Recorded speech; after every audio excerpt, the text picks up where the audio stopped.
سے ملی یہ شہادت کی زیب و زین، بالی پہ تیرے آئی ہیں خود مادر حسین۔ اس مرتبہ سورہ فاتحہ۔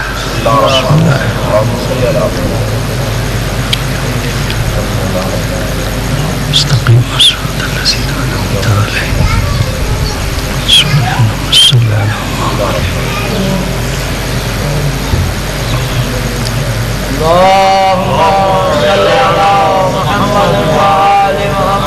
اعوذ باللہ من الشیطان الرجیم، بسم اللہ الرحمن الرحیم، الحمدللہ رب العالمین، الصلاة والسلام علی اشرف الانبیاء والمرسلین، سیدنا و نبینا ابی القاسم محمد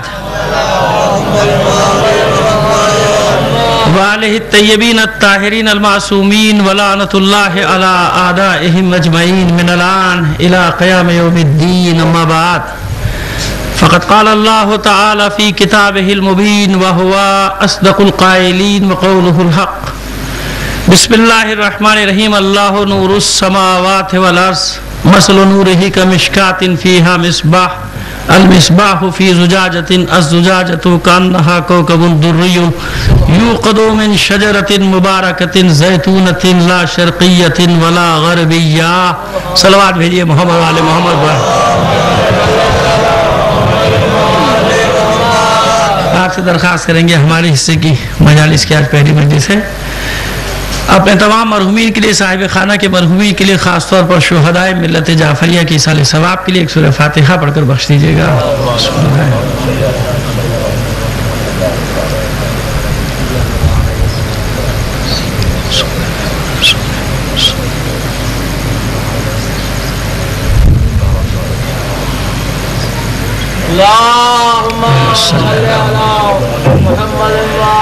ایک بار اس سے بہتر انداز میں بلند آواز سے صلوات بھیجیں۔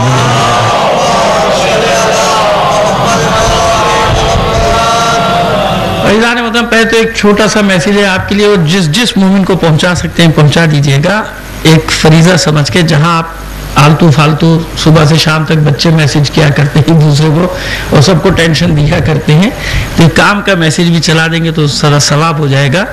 جو آپ جانتے ہیں پورے ملک میں ظاہر پنجاب سے آگے بھی بڑھ گئی بات، اور ڈینگی وائرس یہ سب پھیلا ہوا ہے۔ ویسے تو ظاہر ہے کہ شفا اور یہ سب اللہ کے ہاتھ میں ہے، اور جس کا جو وقت معین ہے اس سے کوئی فرار بھی ممکن نہیں ہے، لیکن اسی کی آیات پہ بھروسہ کرتے ہوئے دو آیات ہیں سورہ انعام کی 16ویں اور 17ویں، 16 اور 17، 16th اور 17th۔ تو یہ دو آیات لکھ کر باوضو ہو کے لکھ دیجئے اور ان کو دروازے پہ اپنے ٹانگ دیجئے، لگا دیجئے، انشاءاللہ خدا نے چاہا تو انشاءاللہ۔ سورہ انعام، بیٹا میں نے پہلے عرض کیا، سورہ انعام کی 16 اور 17، چھٹا سورہ قرآن مجید کا، اس کی 16 اور 17 نمبر جو آیتیں ہیں، دو آیتیں لکھ کے اپنے دروازوں پہ ٹانگ دیجئے۔ انشاءاللہ خدا کی ذات سے امید ہے کہ مومنین اس بلا سے محفوظ رہیں گے۔ ایک صلوات بھیجئے محمد علی محمد پر، اور دعا بھی کیجئے کہ جو آفت آئی ہوئی ہے، کہیں ڈینگی، کہیں سیلاب، اور کہیں اور قسم کے طرح طرح کی ڈینگی اور سیلاب جو چل رہے ہیں، پروردگار ان سب سے پورے پاکستان کو محفوظ رکھے۔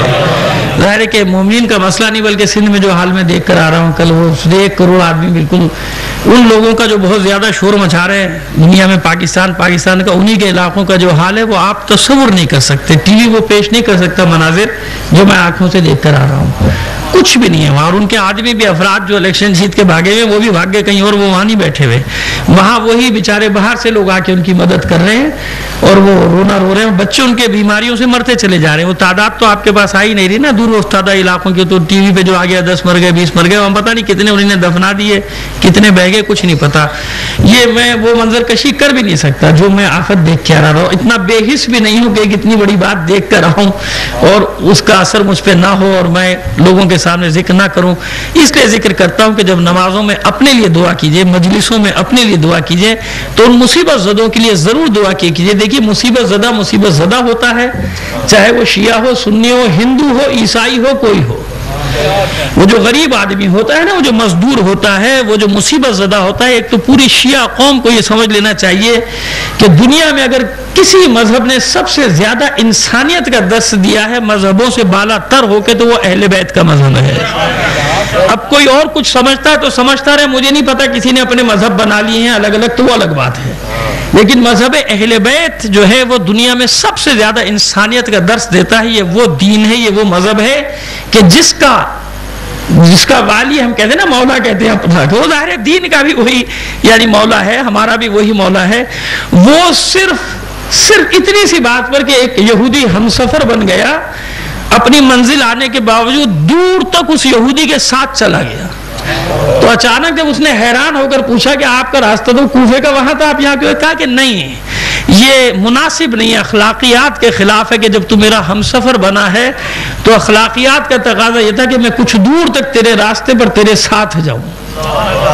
تو ہم اس کے ماننے والے ہیں میرے بھائی، تو خدا کے لیے تمام شیعوں کو یہ بات سمجھ لینی چاہیے کہ دل آزاری وغیرہ کا زمانہ نہیں رہا، زمانے کے تقاضوں کو سمجھو، آپس کے مسائل سے بھی باہر نکلو، بلکہ وہ کردار پیش کرو کہ دوسرے کہیں کہ ہاں واقعی یہ اہل بیت کا ماننے والا ہے، جو اس امام کا ماننے والا ہے، جن کے مولا، جن کے امام رات کی تاریکی میں پشت پہ اناج لاد کے جاتے تھے، شیعوں کے گھر نہیں، جو بھی غریب کی بستی ہے وہاں، وہ غریبوں سے ان کو دلچسپی تھی کہ بھوک سے نہ مرے، مذہب اس کا کچھ بھی ہو بھوک سے نہ مرنا چاہیے۔ یہ انسانیت کا درس دیتا ہے دین۔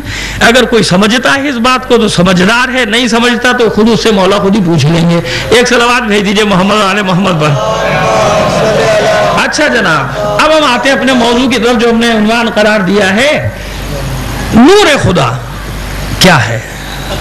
5 دن اس پہ بات کریں گے آپ سے، اور مجھے یقین ہے کہ یہاں میں نے اس موضوع پہ بات نہیں کی ہے۔ کل میں نے برادران سے پوچھا بھی تھا، کیونکہ میں سارا سال مجالس پڑھتا رہتا ہوں تو مجھے یہ بڑی احتیاط کرنی پڑتی ہے کہ کہیں موضوع دوہرا نہ دیا جائے، ایسا نہ ہو جائے، تو اس لیے میں نے بہت سوچ بچار کے بعد اس موضوع کا انتخاب کیا کہ یہ ابھی تک میں نے نہیں پڑھا کہیں، اور انشاءاللہ یہاں بھی نہیں پڑھا ہے کہ نور خدا ہے کیا، کیونکہ نور کی بہت بحث ہوتی ہے نا، اور انشاءاللہ گفتگو ایسی کریں گے، ہمیں یقین ہے کہ آپ نہیں دوسرا بھی جہاں تک جو سنے گا اس کو لطف آئے گا۔ ہاں بالکل، اور بالکل بے فکر ہو کے سنیں، کیونکہ ہم مجلس سب کے لیے پڑھتے ہیں، اس لیے پڑھتے ہیں کہ اہل بیت کا پیغام پہنچا کر لوگوں کو قریب بلا لیں، اس لیے نہیں پڑھتے کہ ایسی بات کر دیں کہ جو قریب آ رہا ہے اس کو بھی دور بھگا دیو، ایسی بات، بلکہ جو حق ہے کوشش کریں گے، حق تو میں نہیں ادا کر سکتا لیکن کوشش کریں گے کہ نور کیا ہے، یہ نور خدا کیا ہے۔ پروردگار عالم، یہ سورہ نور کی 35ویں آیت، 24واں سورہ 35ویں آیت، ارشاد رب العزت ہو رہا ہے، اللہ نور السماوات والارض، آسمان و زمین کا نور کون ہے؟ اللہ کی ذات، یعنی آسمان و زمین جو کچھ بھی ہیں ان سب کا نور کون ہے؟ اللہ ہے، یعنی ہر شے میں عرفا کہتے ہیں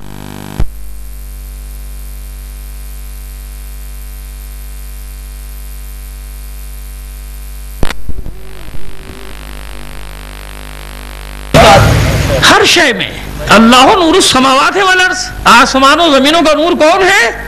اللہ ہے۔ اللہ کو پہچاننے کے لیے برسوں دلیلیں دیتے رہیے، اتھیسٹ نہیں سمجھے گا، اماموں کی نہیں سمجھا، آپ کی میری کیا سمجھے گا؟ ابو شاکر دیسانی جیسا چھٹے امام کی بات نہیں سمجھا، نہیں سمجھ میں آیا اس کو، آخر تک نہیں مانتا تھا، دہریہ مر گیا تو میری کہاں سے؟ لیکن جو سمجھنے والا ہے وہ تتلی کے رنگوں سے پہچان لیتا ہے کہ اس کا کوئی خالق ہے۔ جو سمجھنے والا ہے بقول چھٹے امام کے ظاہر کے کلی شب شہادت گزری ہے، ایک صلوات بھیجیے محمد علی محمد پر، چھٹے امام کے ہیں کہ سمجھنے والے کے لیے یہ مرغی کا انڈا کافی ہے کہ یہ سفید اس کی جلد ہے، اس کے اندر زردی ہے، اس کے گرد مادہ ہے، ایک مایا ہے، آخر یہ اس میں سے رنگ برنگ کے پرندے کیسے نکل آتے ہیں، ہے نا؟ کسی کا بھی انڈا ہو تو یہ اس میں رنگوں کو تخلیق کس نے کیا، وہ چاہے کبوتر کے ہوں، چاہے چڑیا کے ہوں، چاہے مرغی کے ہوں، چاہے مور کے ہوں، یہ تخلیق کار ہے کون؟ تو سمجھنے والا اس سے پہچان لیتا ہے کہ جو اتنے سے انڈے میں کہکشاں سے آپ کے بنائے ہوئے رنگوں سے بہترین رنگوں کے پرندے کو، جاندار کو خلق کر دیتا ہے، جس میں آپ کا کوئی عمل دخل نہیں ہے، تو بس وہی کوئی خالق ہے۔ یہ جو پھول میں خوشبو پیدا کر رہا ہے، یہ جو سبزے کو رویدہ کر رہا ہے، اور یہ جو چھوٹی چھوٹی سی چیزیں زمین کے سخت سینے کو چیرتے ہوئے، اس پر ہم پہنچیں گے بات کرتے ہیں، چیر کے چھوٹی چھوٹی سی کوپلیں باہر نکل آتی، کوئی تو ہے نا، کوئی ہے جو اس پورے کارخانے کو چلا رہا ہے۔ تو سمجھنے والی بڑھیا کے لیے کافی ہے کہ میں اپنا چرخ نہیں کاٹ سکتی، جب تک نہیں چل سکتا میرا چرخ جب تک میں نہ چلاؤں تو یہ کائنات کا چرخ کیسے چل رہا ہے اگر کوئی چلانے والا نہ ہو. یہ اس کی معمولی سی تشریح ہے اللہ نور السماوات والارض کی، کہ کائنات کے ہر شے میں اللہ کا نور کار فرما ہے پہچاننے کے لیے. اللہ اسی لیے کہتے ہیں عرفا کہ عالم محضر خدا است، کہ یہ عالم جو ہے اللہ کے حضور کی جگہ ہے، اللہ کے حضور کی جگہ ہے. اللہ کا جلوہ ہر شے میں ہے. اب یہ جلوہ کہاں کس شکل میں ظاہر ہوتا ہے وہ ابھی ہم تفصیل سے جائیں گے، لیکن یہ تو طے ہو گیا نا کہ ہر شے میں اللہ کا حضور ہے، اللہ کا جلوہ کار فرما ہے. ان جلووں کے مدارج ہیں کہ کہاں جلوہ کس حد تک ہے، کہاں جلوے کو اللہ نے جیسے چاہا ویسے ظاہر کیا، وہ بات کی بات. لیکن ابھی پہلے ذرا سے کی تشریح کر دیں کہ اللہ نور السماوات والارض. اب مثال دی پروردگار نے اپنے نور کی، اور یقین جانیے، میں آپ سے یقین سے کہہ رہا ہوں کہ جو مفسر نہیں اور صرف یہ آیت پڑھے، وہ پڑھ کے ترجمہ بھی پڑھ لے، سمجھا نہیں سکتا کہ اس کا مطلب کیا ہے. وہ آگے جو مثال دی اس کا مطلب کوئی نہیں سمجھا سکتا سوائے مفسرین کی موشگافیوں کے، یہ وہ اس سے مطالب نکالیں گے اور انہی علماء کا صدقہ ہم آپ کے سامنے پیش کر دیں گے. اور جب ہم علماء کا صدقہ پیش کر دیتے ہیں تو لوگ ہمیں علامہ کہنا شروع کر دیتے ہیں، اور ہم ہر جگہ ٹوکتے ہیں کہ بھائی علامہ نہ کہا کرو ہمیں، نہ ہم وہ والے علامہ ہیں نہ وہ والے علامہ ہیں، دونوں میں سے کوئی بھی نہیں ہے. ہم تو ایک طالب علم ہے معمولی سے. ایک صلوات بھیج دیجئے محمد آل محمد پر. خیر، مثل نورہ کمشکات فیہا مصباح. اللہ اپنے نور کی مثال دے رہا ہے، سبحان اللہ، سمجھا رہا ہے کہ میرا نور کیا ہے. پروردگار مثل نورہ، یہ 35ویں آیت. کل یا پرسوں جب 36ویں آیت پہ پہنچیں گے تو انشاءاللہ بات اور آگے بڑھ جائے گی. مثل نورہ کمشکات فیہا مصباح. اللہ کے نور کی مثال تو ایک تاقچے کسی ہے. پرانے زمانے کے لوگ جانتے ہیں کہ تاقچہ کسے کہتے ہیں. وہ تاق بنا دیا جاتا تھا نا جس میں چراغ رکھ دیا جائے ہواؤں سے محفوظ رکھنے کے لیے. اس کو ایک خاص انداز میں اس تاق کو تشکیل دیا جاتا تھا کہ وہ جلتا رہے. اور اس میں کیا کیا ہوتا ہے اب سنیے، وہی مثال پروردگار عالم دے رہا ہے. آج کے بلب اور ان چیزوں میں بھی یہ مثال آ جائے گی. یہ بھی جب میں آگے بڑھوں گا بات کو آگے بڑھاؤں گا. مثل نورہ کمشکات فیہا مصباح. اللہ کے نور کی مثال تو ایک تاق کسی ہے جس میں ایک چراغ رکھا ہوا ہے. المصباح فی زجاجۃ، اور یہ چراغ ایک قندیل میں ہے. چراغ کو آزاد نہیں چھوڑ دیا بلکہ کیا ہے، وہ ایک قندیل میں ہے.